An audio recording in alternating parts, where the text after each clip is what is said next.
పిల్లలు, నేను రేపు నుంచి మీ స్కూల్ కి రానురా. వేరే స్కూల్ కి ట్రాన్స్ఫర్ అవుతానురా. మీతోని తప్పుగా ప్రవర్తిస్తే నన్ను క్షమించండి రా. అలాగంటున్నారేటి మాస్టరు? పండులాగా ఉన్న మమ్మల్ని ఒక శిల్పులా తయారు చేసింది మీరు కదా మాస్టరు. మీరు మమ్మల్ని క్షమించమని అడుగుతున్నాడు మాస్టరు. మీరు నన్ను కోపగించుకుంటే తండ్రిలా బాధ్యత తీసుకున్నారని తెలియలేదు మాస్టరు. మీరు మమ్మల్ని కొడుతుంటే వీడేట్రా ఇలా కొడుతున్నాడు అనుకున్నాం మాస్టరు. మిమ్మల్ని ఎన్నోసార్లు తిట్టుకున్నాం మాస్టరు. మీరే మమ్మల్ని క్షమించండి మాస్టరు.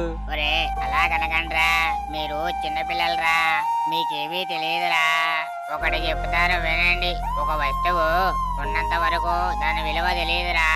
ఆ వస్తువు పోతేనేరా ఆ వస్తువు విలువ అనేది తెలిసేది.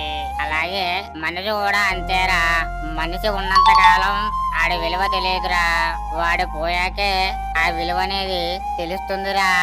అందుకేరా వస్తువైనా మనిషైనా ఉన్నంత కాలం గౌరవంగా చెత్తగా చూసుకోవాలరా. అలాగే మాస్టరు. నేను ఎక్కడున్నా మీరు బాగుండాలనే కోరుకుంటానురా. చెడిపోవాలని కోరుకోనురా. నేను మిమ్మల్ని ఎప్పటికీ మర్చిపోనురా. మీ సార్ ట్రాన్స్ఫర్ కానప్పుడు మీరు ఎవరైనా బాధపడి ఉంటా కదా, కామెంట్ చేయండి భయ్యా. అందరికి హ్యాపీ టీచర్ డే.